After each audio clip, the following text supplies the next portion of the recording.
दिनक परे गजलक्ष्मी पूजा आसंता 6 तारिख दिन मां महालक्ष्मी विभिन्न पूजा मंडप में पूजा पाइबे। एथिपाई चलचंचल केन्द्रापड़ा 68 ऊर्ध्व पूजा मंडप में पूजा पाइबे धनदात्री मां महालक्ष्मी। गजलक्ष्मी पूजा पाई विभिन्न पूजा मंडप में मां मृण्मयी मूर्ति निर्माण कार्य जारी रही। 9 दिन व्यापी रीतिनीति पूजा अनुष्ठित हेबो। हेले मां मृण्मयी प्रतिमा निर्माण में बाधक साजिछि लगाण वर्षा सांगकु कोहला पाग। वर्षा लागी रहिबा जोगु विभिन्न पूजा मंडप में माटी रे निर्माण मूर्ति सुखिबारे विलंब हेउछि। फलरे मूर्ति रंग काम रे विलंब हेउछि। अन्य पक्षरे वर्षा पाई बाहर साजसज्जा और तोरण काम मध्य बाधक साजिछि। आमे मां को काम करछु वर्षा लगी दिन रात खटिकिन करूँ आमे लाइट फाइट देकिन सुखेकिन काम कर तबे हमको 8 दिन खंडे लागिलानी आमे 2 दिन भीतर दे देबू। समस्त देखुं आपण मैंने जमी वर्षा लगी रही लघुचाप लघुचाप आसमें तो करचु ना आमे करी चलीचु आमे तार कौन बंद करूँ। आमे 4 जण अच्छु काम भी 8 खंड धरुचु। युद्धकालीन भितर वर्षार जो समस्या ता भीतर आमे युद्धकालीन भितर काम करचु। लाइट फाइट लगे मूर्ति सकिचु। मूर्ति अलरेडी पूरा सुखिला और 2 दिन भीतर मूर्ति कंप्लीट देव। आमर काम आज 50% सरीगला।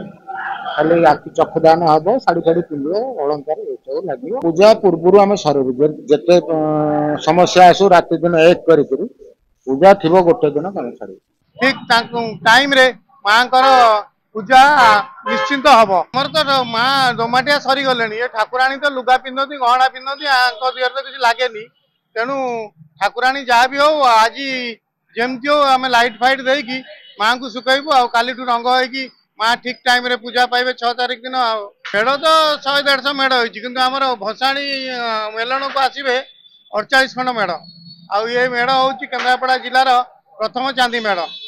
बेसी विशेष आकर्षण ये कौन ना माँ को पाखे 108 पद्म अभिषेक हुए एवं ये आमर लक्ष्मी पुराण पाठ हुए। वर्षा लगी रहा सत्वे ना आम तरुण काम कर माँ मूर्ति अभिजांगे दोमाटिया सरी जदिओ प्राय मंडप किंतु कई सुखई पारुना कमिटी लगी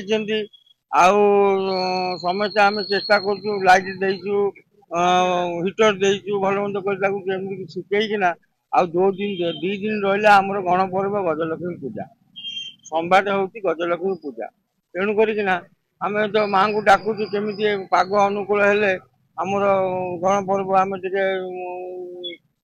भल किना करिना माँ को पाखे आम प्रार्थना कर। 13 तारिख हूँ मेलन 14 तारिख हूँ भसाणी।